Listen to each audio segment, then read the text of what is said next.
Kementerian Pertanian Republik Indonesia di bawah Menteri Pertanian Andi Amran Sulaiman saat ini fokus pada beberapa program utama dalam menghadapi tantangan pertanian di Indonesia tahun 2024. Beberapa program penting itu termasuk pompanisasi untuk mengatasi kekeringan. Belum lama berselang, Presiden Joko Widodo bersama Andi Amran Sulaiman meresmikan program pompanisasi pertanian sebagai bagian dari upaya mengatasi tantangan kekeringan dan meningkatkan produktivitas lahan pertanian di Indonesia. Program ini bertujuan untuk memastikan ketersediaan air yang cukup bagi lahan pertanian, terutama di daerah yang rentan terhadap kekeringan. Pompanisasi melibatkan penggunaan pompa air yang akan mendukung irigasi lahan secara lebih efektif, membantu petani meningkatkan hasil panen, dan mendukung ketahanan pangan nasional. Kementerian Pertanian juga melakukan program optimalisasi lahan. Kementerian Pertanian mengerjakan program optimalisasi lahan rawa sehingga bisa meningkatkan produktivitas pertanian. Salah satunya di daerah Papua Selatan, sekaligus untuk mengantisipasi darurat pangan. Bagaimana dan apa saja yang dilakukan Kementerian Pertanian di bawah Menteri Andi Amran Sulaiman? Berikut ini telah hadir staf khusus Menteri Pertanian RI membahasnya dalam podcast Catatan Jurnalis Sukrians.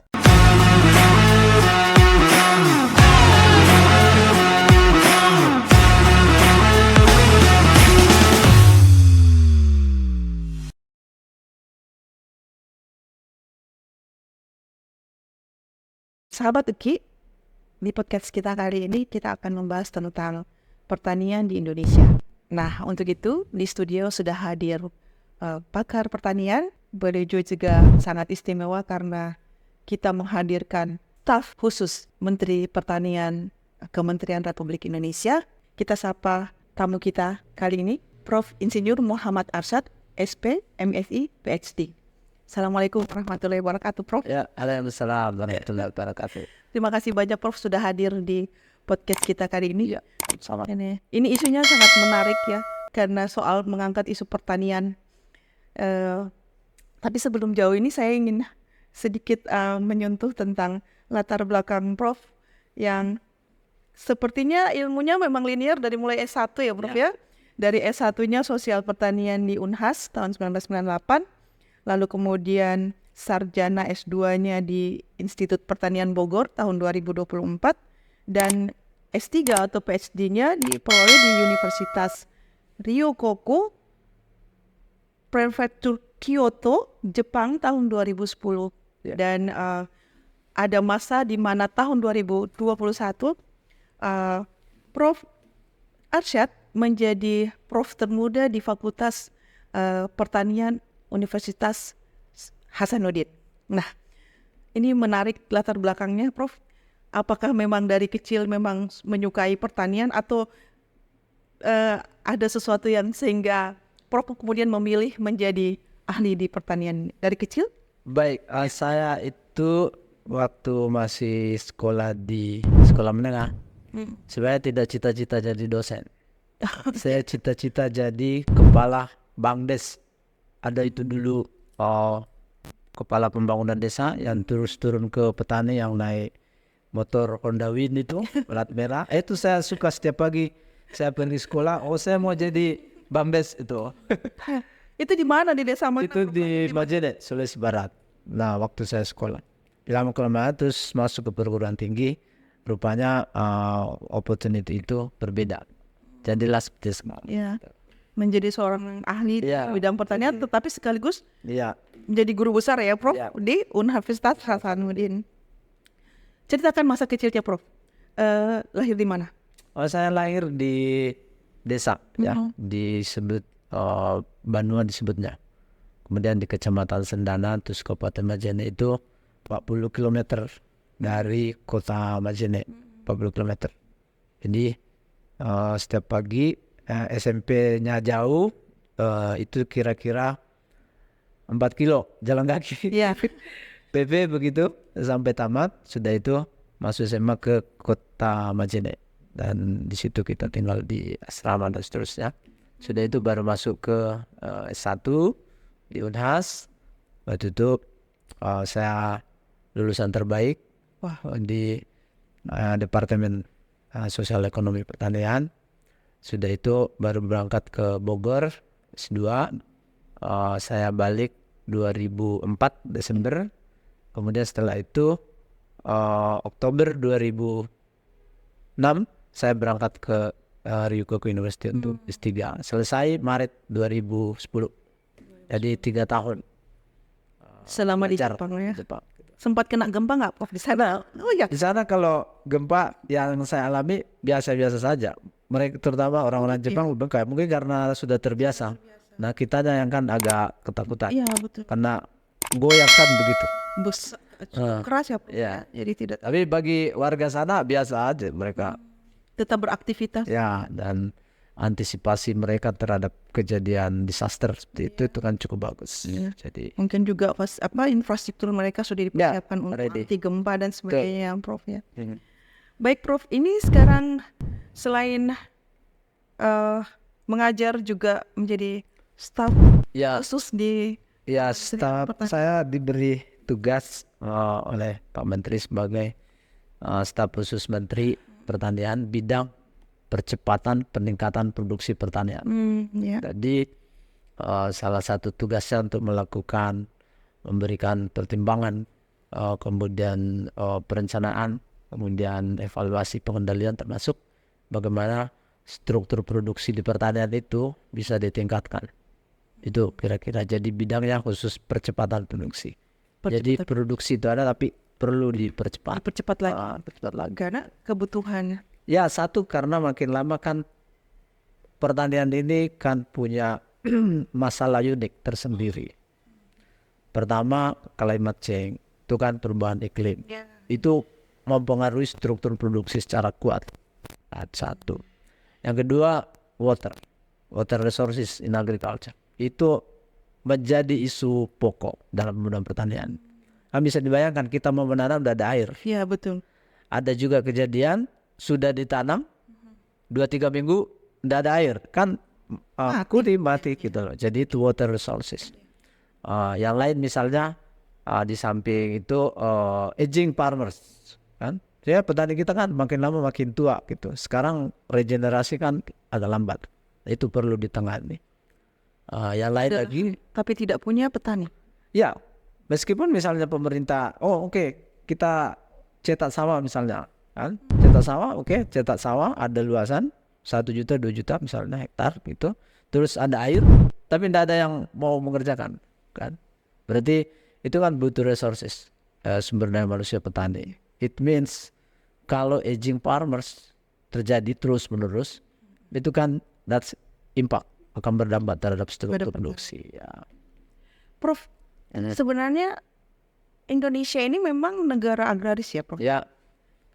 Berarti dia memang penghasilan harusnya produksi agraris kita itu harusnya besar ya? Betul. Tapi sebenarnya Prof, kita selalu berhadapan dengan persoalan di pertanian sepertinya. Yang terjadi seperti Prof bilang ada misalnya, saya mencatat misalnya ada tentang iklim ya. Ya. Kedua saya juga membuat pertanyaan apakah produksi kita itu tidak pernah cukup atau cukup karena selalu ada isu tentang misalnya impor dari negara lain.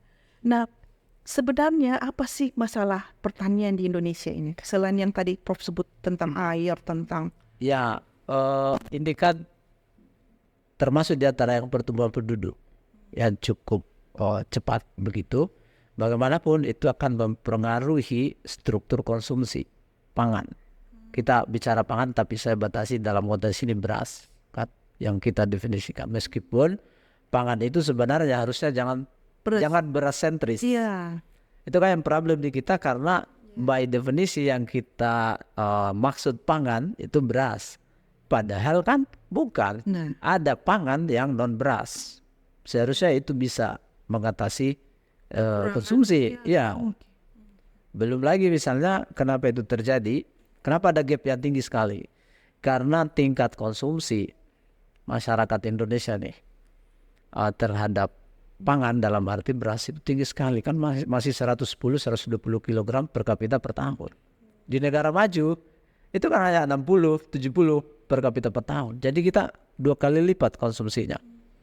Karena itulah kita sepakat bahwa produksi perlu percepatan, tapi pada saat yang sama kita harus menyentuh consumption, perubahan perilaku terhadap pangan yang non beras. Ya. Itu akan sangat membantu. Prof, bukannya kita ini orang Indonesia punya bermacam variasi makanan lokal ya? Yes. Maksudnya aslinya kita itu kan di beberapa daerah, misalnya dari Prof sendiri di Wajir, Ya, kita dengar ini kan purung ya, diversi. Ini kan diversifikasi. Tapi kenapa masyarakat itu tidak menganggap sebagai pangan pokok? Dan itu terlalu jauh sagu itu. Meskipun universitas, lembaga penelitian mau mempromosi sagu, tapi kan isi truly masyarakat itu sedang menjadikan sagu sebagai makanan pokok. Kan tidak semua. Kita belum merasa makan kalau tidak makan beras, nasi dalam konteks ini. Atau hambatan lain dalam konsumsi karena bagi sebagian masyarakat Indonesia ini mengkonsumsi pangan dalam arti beras itu seolah-olah menunjukkan sosial status. Rumah tangga yang menyediakan, kalau misalnya ibu bertamu terus disuguhi bukan beras, itu kan bagi tuan rumah merasa bahwa ini sosial statusnya itu rendah karena bukan beras disajikan. Padahal kan secara diversifikasi pangan itu non beras harusnya itu. Nah, itu. Jadi ada juga pengaruh behavior dari masyarakat yang pokoknya yang dimaksud pangan itu adalah konsumsi. Itu yang sehingga gap antara salah satunya nih antara produksi sama consumption itu selalu ada. Jadi selain pertumbuhan penduduk, memang juga perilaku consumption. Negara-negara maju yang saya sampaikan tadi kan 60 kg per kapita per tahun. Saya kan sudah visit Korea Selatan, Cina, Jepang dan seterusnya. Yang kita anggap ini negara maju. Saya memandang cara atau polanya makan itu juga mempengaruhi consumption. Kalau mereka di sana kan, kalau kita dijamu, itu kan menunya datang satu-satu. Datang misalnya udangnya makan dulu, datang ikannya makan, datang kerupuknya dimakan, datang terakhir datang tuh kan nasi.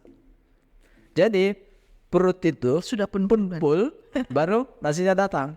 Jadi nasinya kecil sekali segini kan. Itu daunnya. Kita agak berbeda kan, startnya dari nasi. Gitu. Nasi dulu. Jadi cara atau pola mungkin disebut itu juga turut berdampak terhadap high consumption. Itu harus dilihat. Kalau itu sisi konsumsi ya. Terus selain itu Prof, apalagi yang masalah krusial yang kita hadapi di pertanian selain persoalan? Ya, satu tadi ya climate change itu berdampak sekali pada water resources. Kan misalnya El Nino begitu panjang, kan tidak ada air. Artinya untuk mengairi sawah itu kan tidak cukup. Karena itu ya Kementerian Pertanian saat ini kan melakukan sistem ini strategi program yang pompanisasi. Pokoknya kita cari sungai yang di sampingnya atau sejajarnya sekitarnya ada sawah, udah yang tidak punya air kan dipumping gitu. Itu untuk quick solution. Sejauh ini berhasil Prof? Ya kalau kita lihat di berbagai wilayah di Indonesia ini, tetap provinsi-provinsi utama yang produsen utama beras itu sangat signifikan. Karena kita expected ya dulunya sekali tanam, jadi IP1 istilahnya, indeks plantingnya 1 kali, dengan naik pumping air itu bisa 2 kali, bahkan ada wilayah bisa 3 kali. Jadi kalau itu dilakukan terus-menerus sampai kira-kira Oktober, saya kira stock production safe. Saya membaca data bahwa kita punya petani itu kurang lebih berdasarkan data Badan Pusat Statistik itu 38% petani itu berusia di sekitar 41 sampai 50-an atau 60-an ya. Berarti mereka masuk pada zaman baby boomers ya. Kalau kan generasi itu generasi baby boomer. Nah, sementara kita sekarang sudah ada di Gen Z ya, di era millennials. Dan apakah ada juga dialami oleh persoalan di pertanian? Saya kira iya, karena makin lama trennya itu kalau kita lihat sensus pertanian, jumlah petani yang misalnya berusia 65 tahun itu makin lama meningkat. Meningkat sekitar 3 atau sampai 4%. Artinya makin lama petani itu kan masih berusia gitu, tua begitu. Nah, hambatan kita atau tantangan kita adalah harus bisa dicek gitu ya, tadinya 65 ke atas itu harus ada penggantinya gitu. Regenerasi untuk menghindari aging farmers. Dan itu bukan hanya Indonesia yang menghadapi. Negara maju sekalipun itu sama. Jadi karena petani jadinya kan tidak ada regenerasi yang secepat dengan pertambahan usia petani yang ada.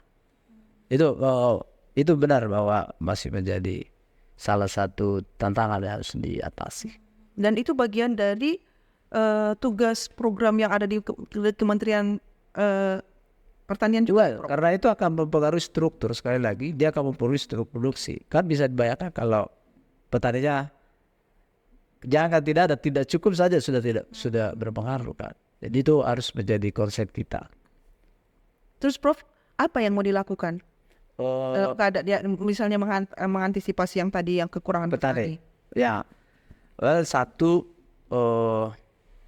Kementerian Pertanian salah satunya, kemudian beberapa program yang saya berikan contohnya sekarang ini dilaksanakan oleh Kementan bersama dengan disebut program YES begitu ya, punya Youth Entrepreneurship and Support Services. Jadi bagaimana menarik milenial itu masuk ke wirausaha muda pertanian di sektor pertanian. Itu ada program-program seperti itu yang sedang jalan, dan perguruan tinggi yang ada di pertanian, yang basicnya pertanian, itu masuk sebagai pendamping. Jadi harus didampingi karena milenial ini kan kalau misalnya tidak didampingi, namanya milenial baru kan, belum punya pengalaman, gimana itu bertani dan seterusnya. Harus ada pendampingan di level perguruan tinggi. Ya itu masuk sana sekarang jalan. Kenapa ya Prof? Kehilangan ketertarikan kita terhadap pertanian, padahal itu sektor yang kita ya memang negara agraris yang memang harusnya kita lebih menekankan ke arah situ. Ya banyak faktor ya. Sekarang dengan zaman ini kenapa anak-anak milenial itu tidak tertarik sana? Pertama karena bagaimanapun persepsi terhadap pertanian ya sebagai masyarakat termasuk milenial itu menganggap bahwa pertanian itu masih low social status. Atau yang kedua, yang milenial ini kan mereka mau bekerja tapi di sektor yang katakanlah perkotaan yang formal begitu kan. Terus mereka mau bekerja kalau full teknologi. Mereka akan kerja kalau digital. Kalau perlu, kalau diajak masuk pertanian, nyiram tanaman itu sudah harus di remote dari HP dia. Itu oke. Jadi itu menjadi di samping itu memang akses terhadap teknologi itu harus difasilitasi. Karena kalau tidak mereka tidak akan tertarik masuk sana sebagai kaum milenial. Kemudian juga harus ada konsep pengelolaan pertanian menurut saya yang baru yang membuat milenial itu tertarik ke sana. Misalnya yang diikutkan wisata. Jadi agro tapi wisata. Agrowisata. Nah, jadi itu ada pengaruhnya terhadap daya tarik terhadap milenial. Itu bisa menjadi pertimbangan. Itu satu ya Prof. Kemudian kan selain persoalan ketertarikan yang masyarakat itu milenial terutama, kemudian ketersediaan lahan. Ya. Apakah kita tidak pernah mengalami, maksud saya di pertanian sendiri tidak mengalami ketersediaan lahan untuk bertanam ini? Iya, itu harus diakui ya. Karena konversi lahan pertanian itu kan terus menerus terjadi. Kenapa begitu? Karena sektor lain, jasa, industri kan juga butuh lahan. Iya. Jadi belum tempat tinggal ya Prof. Iya. Sekarang ini kan sawah-sawah yang subur itu kiri kanan jalan kan dicek ke penggunaan yang non pertanian subur. Itu maksud saya. Itu terjadi dan itu mempengaruhi produksi jelas. Yang dulunya ditanam begitu kan satu kali atau sepadan begitu. Sekarang karena itu berkurang menyusut dan tidak mungkin kita memperoleh ketahanan produksi tanpa lahan.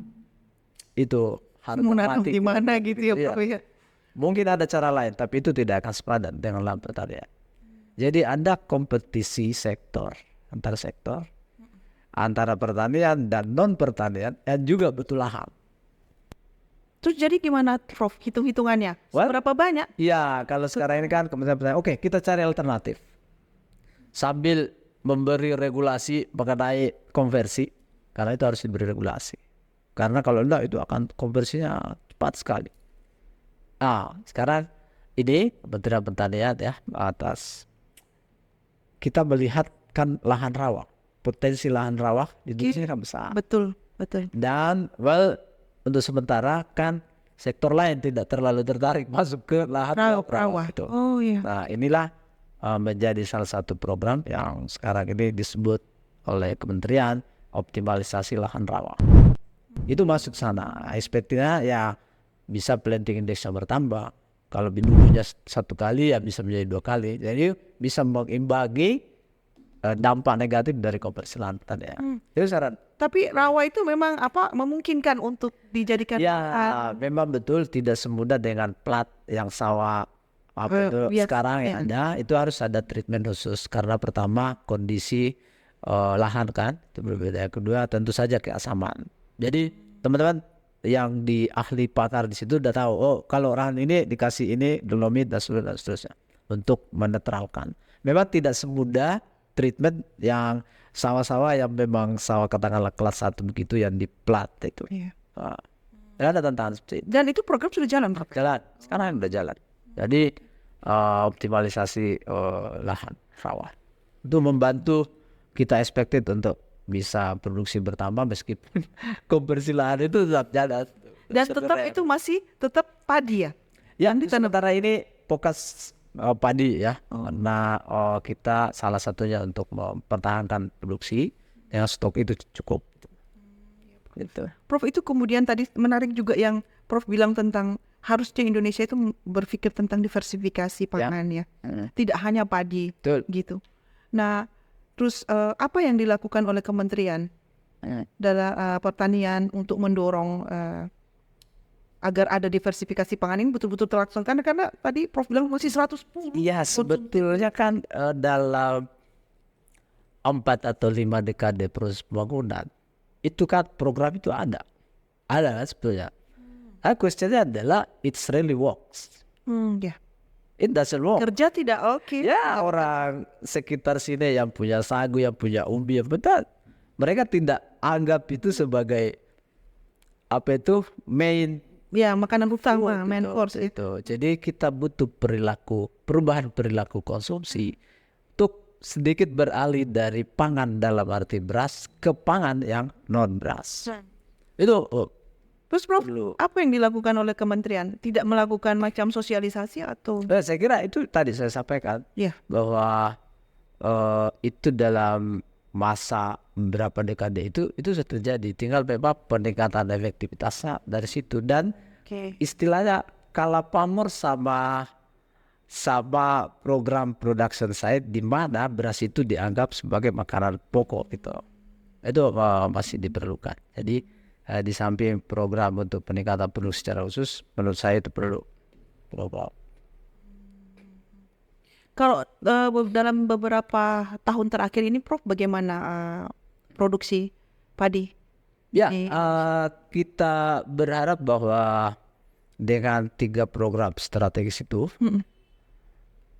ya Kementerian sih berharap bukan hanya swasembada, tetapi ekspor, gitu loh. Jadi, tapi itu kan harus dari sekarang dibenahi infrastruktur, dibenahi strategi untuk bisa masuk ke sana. Dan bukan hal yang tidak mungkin karena kan Indonesia pernah swasembada udah berapa kali, 3 kali begitu kan, sehingga untuk masuk ke sana saya kira strategi dipersiapkan sekarang dan bukan tidak mungkin itu bisa menjadi kan negara kita eksporter dan suatu saat nanti jika itu bisa bagus ya bisa menjadi lumbung pangan dunia gitu. Swasembada kalau tidak salah di akhir-akhir ini sempat 17, 19 pokoknya dia 3 kali gitu. Swasembada. Sehingga artinya pernah kita capai. Itu kan berarti potensi untuk mencapai kembali. Ada optimalisasi dilakukan. Ya, Prof. seharusnya itu bisa. Ya. Jadi Prof, kalau misalnya mau dilakukan ekspor, berarti kecukupan pangan kita di Indonesia tertutup ya? Ya, harus dia punya rumus. Jadi ketika batas cadangan beras pemerintah itu Tuh baru dilihat, oh sisanya berapa yang bisa diekspor, diekspor. Iya, tapi kemarin nih Prof sempat rame swasembada tapi sekaligus tetap masuk run import. Ya, Itu bagaimana ceritanya gitu koneksi? jadi impor sebetulnya kalau benar-benar ini kan dampaknya ada ketika impor itu masuk, terutama ketika panen raya, itu kan akan merugikan petani gitu Mas, jelas. Sehingga ketika impor itu dilakukan, panen raya datang, kan itu kan booming tuh kan. Ya, Dia meluap gitu, price akan turun di level farmers. Jadi pasti akan merugikan petani. Ya. Sehingga harus benar-benar dilihat, oh pada step mana production site itu membutuhkan impor. Jika tidak, tidak perlu impor. Itu kan sempat terjadi ya Prof, kenapa bisa begitu ya Prof? Ya. Oke. Kemudian Prof, kan selain padi ya, sebenarnya yang apalagi sebenarnya komoditas atau produksi yang istilahnya diurusi oleh pertanian ini? Ya ada banyak, tapi untuk sementara ini kan padi, jagung kan itu menjadi karena termasuk jagung itu kan fungsinya bukan hanya direct consumption, tapi kan bisa juga sebagai bahan baku pakan dan seterusnya. Tapi sementara ini program-program itu fokusnya di padi, beras. Di jagung dan beras ya Prof. Jadi hanya untuk konsumsi pangan. Pangan istilahnya ya pangan utama lah. Ya. Gitu. Di beberapa daerah misalnya juga misalnya saya di Sulawesi Tengah itu ada juga semacam kakao ya Prof. Iya. Dan apakah itu juga bagian dari? Ya, ini kan sekarang produksi perkebunan ya, itu juga harus expected karena komoditas perkebunan terutama yang kakao tadi sebutkan, kalau kita lihat kan kontribusi PDRB untuk sektor pertanian tertinggi itu data dari perkebunan kakao, itu dalam bentuk GDP, sehingga expected. Sekarang ini kan misalnya kakao bukan hanya kakao ya, misalnya sawit. Ya, Kan itu sawit, terus kelapa. Karena itu bisa menjadi engine ya ekonomi pertanian di Indonesia, sehingga karena komoditas begitu bisa bertahan meskipun krisis ekonomi datang. Kan kalau kita dulu tahun 98 ekonomi krisis, justru petani-petani yang mengurusi tanam perkebunan yang orientasi ekspor itu kan booming. Iya betul. It's not only karena production side, tapi ada positive impact dari exchange rate rupiah terhadap dolar.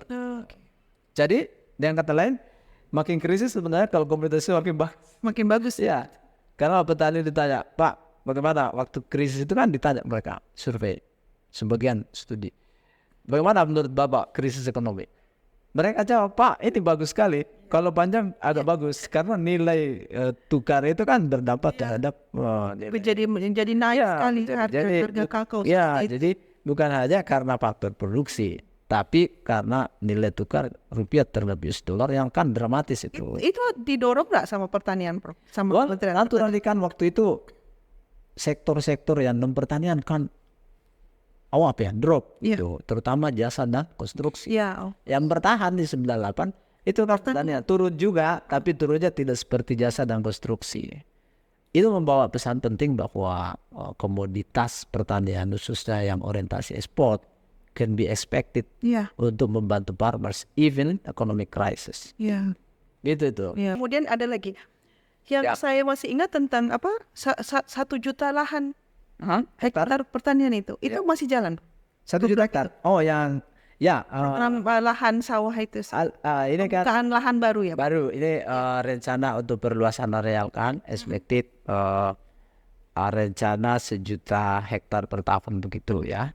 Tapi kan itu akan bertahap. Pertama karena kita harus memastikan infrastruktur di wilayah perluasan areal itu harus bagus ya. At least kan ada juga nature-nya begini. Dulunya sawah, masyarakat itu mengubah jadi tambak, terus berubah lagi jadi sawah. Nah kita harus memastikan benar enggak petani setelah kita sampaikan lagi, kita akan bantu melakukan perluasan cetakan sawahnya, tapi pastikan jangan setelah jadi sawah dicek lagi diubah lagi menjadi tambak begitu kan.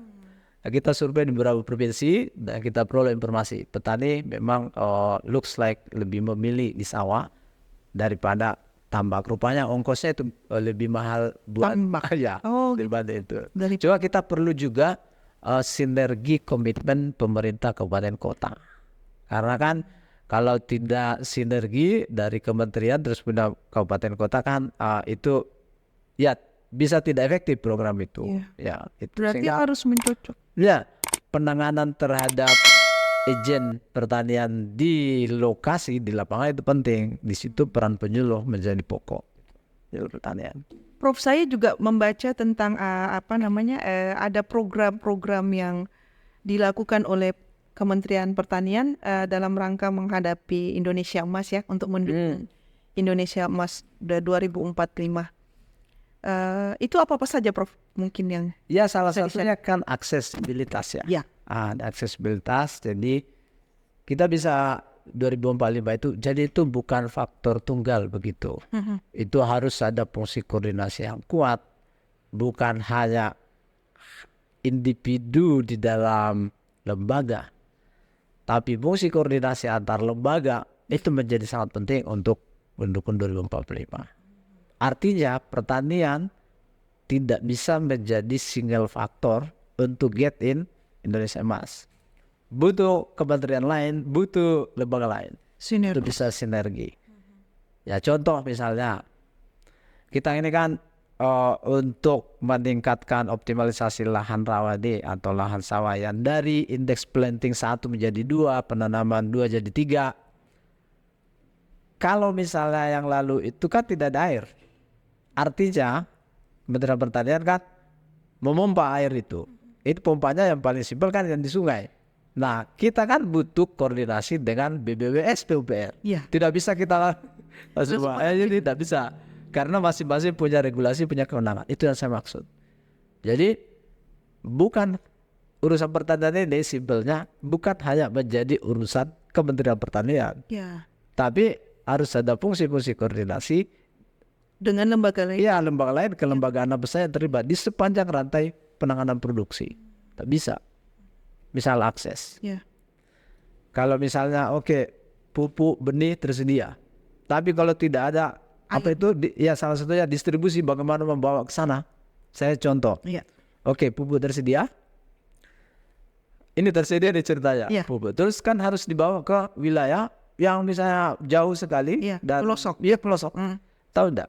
Lebih mahal harga ojeknya membawa itu pupuk daripada harga pupuk itu sendiri. Itu kan? Itu berarti persoalan kita masih tetap di infrastruktur. Artinya, ya itu tidak bisa disangkal bahwa memang ada priority. Kenapa ada priority kan? Kalau misalnya 20 provinsi, tentu dari 20 itu kan ada yang memang kontribusinya signifikan. Itu ditangani dulu, bukan berarti tidak memperhatikan yang lain. Tapi kan artinya ketika provinsi utama itu berproduksi baik, kan berarti yang kata lain save provinsi yang kecil-kecil itu. Jika perlu ya dibawa kan produksi dari sini, di seberang sini. Dengan cost distribusi kan ya tentu lebih murah. Itu, jadi kita butuh fungsi koordinasi. Penguatan kelembagaan di sektor pertanian is really important. Prof, emang tidak ada semacam konektivitas program yang dibangun oleh masing-masing Well, that's a very good question and difficult to answer. Idealnya kan di bawah payung program yang sama kan should be menyatu gitu. Ada semacam katakanlah lembaga koordinator yang bisa menangani itu. Jadi tidak satu-satu gitu. Simply speaking, kita tidak boleh ego sektoral. Kalau kementerian, kalau lembaga, kabupaten, kota masih ego sektor, dinas ini, itu difficult to get 2045 itu untuk emas. Kan tidak boleh kita ego sektoral. Iya betul. Maunya semuanya jalan sendiri. Tidak bisa. Satu itu akan berdampak pada cost. Jelas. Kan ini jalan masing-masing nih. Without any coordination. Tidak clear siapa yang akan melakukan apa. Itu perlu penanganan. Mulai dari level bawah, grassroots local partners, petani, sampai ke atas. Jadi artinya rentang kendali kementerian itu harus bagus sampai ke bawah. istilahnya ketika bantuan pompa dan sebagainya harus bisa dipastikan itu sampai di bawah gitu. Iya betul Prof. Itu penting sekali. Jadi fungsi koordinasi itu sangat penting. Ya karena pasti farmer yang di bawah ini pasti bingung ketika Ya, itu penting sekali. Ya, Jadi fungsi koordinasi melakukan antar lembaga. terus kemudian Prof, kan kita ini kan di awal mula saya bilang kita ini kan orang agraris ya Prof. Kalau menurut Prof pribadi, pendapat pribadi, tentunya kita tidak bisa menafikan bahwa sekarang ini kita berada dalam posisi disrupsi ya dengan teknologi yang berkembang dengan saya. Bagaimana kita tetap mempertahankan daerah kita, negara kita sebagai negara agraris dengan produksi yang bagus melimpah, tidak hanya mungkin padi, tetapi juga mungkin pangan yang lain, diversifikasi pangan yang lain itu. Apa yang menurut Prof apa yang? Well, kalau dilihat potensi ya, potensi tentu saja dia optimis. Dan harus benar-benar kita ini punya program yang terukur capaiannya by time. Itu alat bisa. Jadi terkalkulasi begitu. Contohnya ketika kita kerja opla, kita sama 1 juta hektar dengan hitungan produksi katakanlah 6-7 ton itu bisa. Tapi memang harus fokus dan konsen untuk mendukung infrastruktur yang dibutuhkan untuk itu. Karena satu, bukan hanya jumlah sarana produksi, tapi akses, availability. Kan bisa dibayangkan benihnya ada, pupuknya ada, tidak terdistribusi. Ya, karena kesulitan akses tadi Prof. Ya, satu. Yang kedua, terdistribusi tapi masa tanam sudah lewat. Kan? Yang ketiga, kombinasi keduanya. Nah itu kan, jadi kita butuh untuk menangani persoalan fungsi koordinasi itu penting sekali menurut saya. Belum lagi misalnya kita ini kan Indonesia ini membangun pertanian sangat tidak sederhana. Karena ada wilayah tertentu di Indonesia ini yang wilayah pertanian tapi berbatasan dengan negara lain. Dan perbatasannya kan dua. Ada perbatasan negara Indonesia dengan negara lain yang perbatasannya darat. Ya kan? Bukan laut ya Prof. Ya. Tapi ada perbatasan dengan negara lain berbatasan laut. Misal Sangirta Laut. Sana Sulawesi Utara kan. Kalimantan. Tapi di Merauke itu kan darat. Iya Papua Nugini Prof ya. Nah, bagaimana itu kan tidak boleh. Ya mungkin 2-3 dekade proses pembangunan yang lalu itu kan platform policy kebijakan sama. Padahal lokal problem yang dibutuhkan lokal, apa yang sungguh-sungguh dibutuhkan antara dua tipologi ini itu kan beda. Itu harus menjadi perhatian. Jadi platformnya seharusnya tidak sama dalam mengatasi. Iya Prof, barusan dari Merauke ya Prof. Ya beda. Prof. Di sana itu hampir kalau kita lihat tidak ada hambatan trade. Orang dari langsung menyeberang aja. Ini menyeberang pakai motor kan, bonceng rusa jualnya di Sota. Sama dengan di NTT dengan di Dili ya Prof. Dili terus Belu kan? Kemudian yang Malaysia kan? Iya Sebatik itu sama. Jadi kementerian dalam konteks ini tidak bisa bekerja sendiri. Badan Nasional Pengelola Perbatasan harus masuk ke sana terkoordinasi. Provinsi masuk ke sana, kabupaten di mana perbatasan itu berada itu jauh lebih penting. Jadi meskipun Kementerian Pertanian punya program strategis, tapi tidak mendapat dukungan support dari lembaga lain yang tadi saya sebutkan, program bisa agak terhambat. Itu juga termasuk saya baca bahwa Kementerian juga ingin melakukan semacam daya saing industri ya Prof. Daya saing industri, melakukan pendidikan dan pelatihan vokasi. Itu bisa dijelaskan? Iya, karena ini kan orientasi kita sekarang ini kan komoditas pertanian terutama itu yang orientasi ekspor terutama itu kan daya saingnya harus diperkuat. Kenapa begitu? Satu, bukan hanya sisi produksi tapi isu kualitas itu sangat berpengaruh. Tahu enggak? Kakao sekarang biji, kalau kita ekspor ke negara importir utama itu kita kena automatic detention. Ya, masih persoalan itu ya masih $50 per ton. Waduh. Coba bayangkan kalau 1.000 ton, we just lost kan. Itu sejak tahun berapa ya? Ya. Saya mendengar kayak isu Masih ada isu itu. Itu kan clear di dalam international trade. Nah, itu persaingan seperti itu.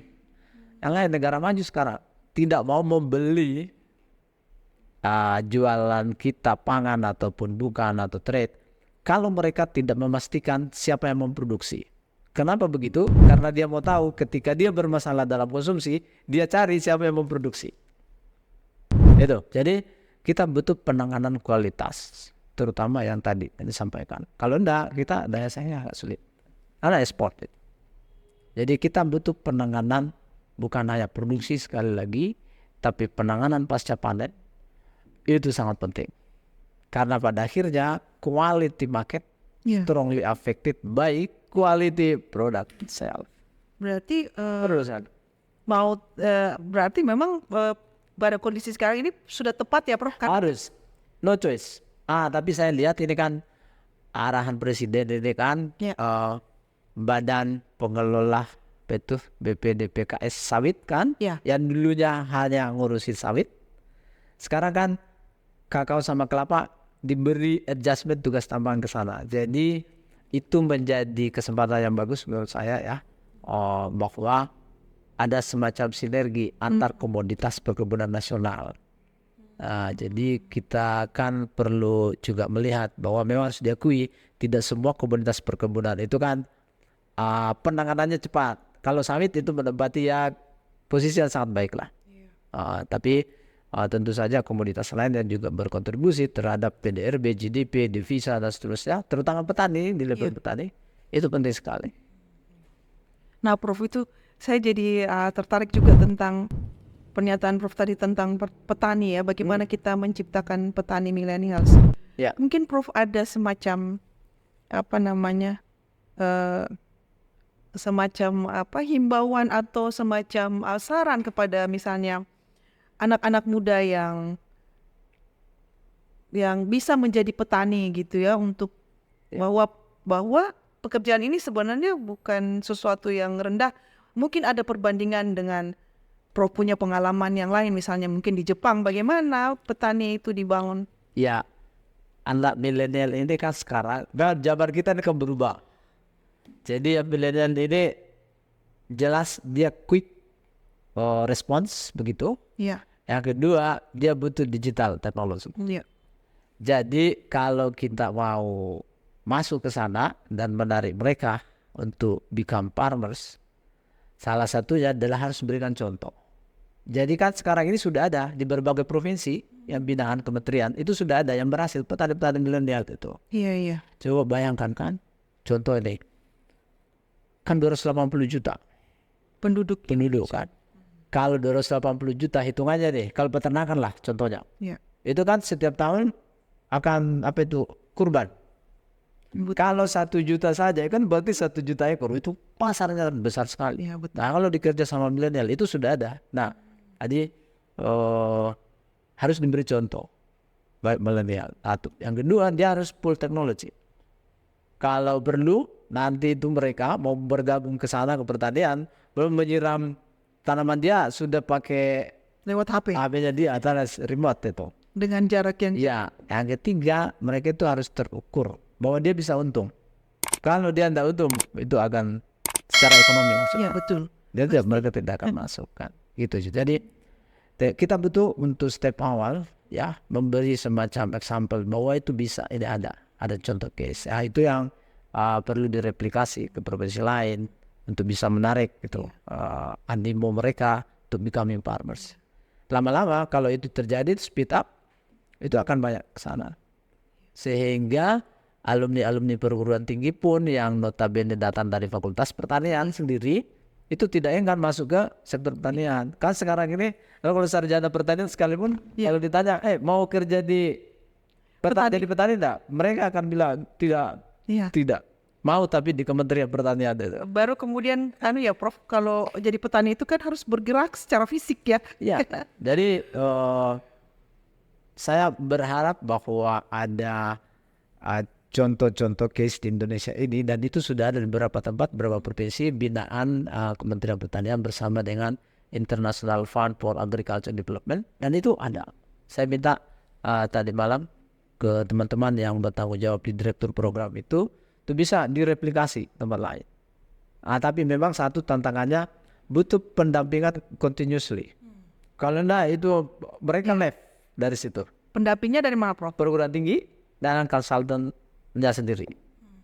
Karena harus dimonitor kan. Pemerintah mau menyiapkan itu, Prof? Nah ini sekarang di program optimalisasi lahan rawa, pendampingnya itu datang dari perguruan tinggi pertanian dan ada juga perguruan tinggi yang memang di Kementerian Pertanian yang seperti Politeknik Mono Pertanian. Tapi dari program lain MBKM masuk ke sana sekarang. Itu di MBKM mahasiswa Merdeka Belajar itu masuk ke sana sekarang. Itu peranan masuk melakukan pendampingan. Mereka action di lapangan. Kalau Prof sendiri yakin bahwa kita masih tetap eksis, pertanian kita akan tetap eksis di 2045 nanti? Kalau kita melakukan program strategis terukur gitu, kemudian secara strict pencapaiannya gimana mencapai infrastruktur yang diperlukan, kemudian sekali lagi fungsi koordinasi antar lembaga, antar kementerian, karena begini, saya melihat ada dampak negatif dari otonomi daerah, desentralisasi terhadap sektor pertanian. Di mana rentang kendali Kementerian Pertanian itu tidak semudah dulu ketika sebelum desentralisasi. Karena kewenangan-kewenangan itu kan berubah. Penyuluh pertanian juga sama. Kan yang dulunya misalnya punya Bakorlu, sekarang bubar itu. Jadi tanda petik tidak ada penyuluh, tidak ada rumah gitu, tidak ada rumah penyuluh untuk hal tersebut konsultasi. Ada, jadi aman tergantung pada kondisi kabupaten kota. Kalau bupati, wali kota, gubernur menganggap ini we need to push agriculture sector, maka dia akan optimize itu agriculture officer yang extension. Tapi kalau tidak, ya tidak gitu. Padahal fungsi penyuluh masih ada. Jadi ada semacam dampak negatif dari desentralisasi terhadap moda pertanian, khususnya untuk penyuluh pertanian. Karena sekarang kan ada di daerah. Itu harus saya berharap ke depan pemerintahan presiden baru itu ada perubahan. Dan fungsi-fungsi itu jalan kembali. Karena itu mereka penyuluh itu sebagai agen pembangunan pertanian dan juga inovasi di wilayah kota. Mereka yang langsung bersentuhan dengan pertanian. Dulu waktu kita mungkin masih SMP SMA kan, kelihatan itu fungsi-fungsi itu kan jalan begitu kuat gitu. Nah, jadi tergantung juga pada kebijakan pemerintah daerah. Itu. Jadi artinya Kementerian Pertanian Pusat punya program ke daerah harus tertangani baik di daerah. Prof, komunikasinya dengan daerah?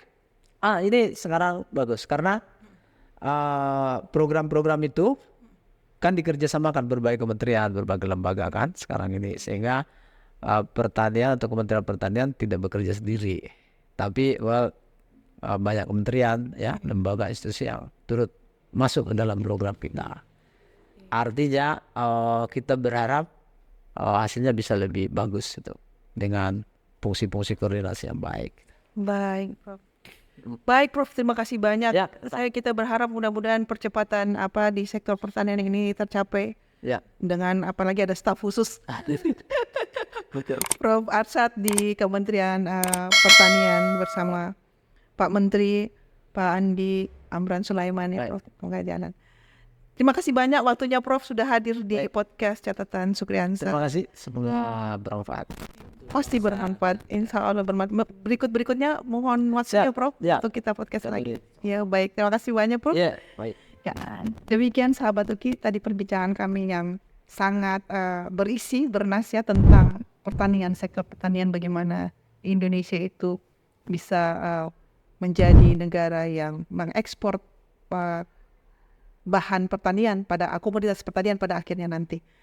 Demikian sahabat Uki, sampai berjumpa lagi di podcast berikutnya. Assalamualaikum warahmatullahi wabarakatuh. Salam.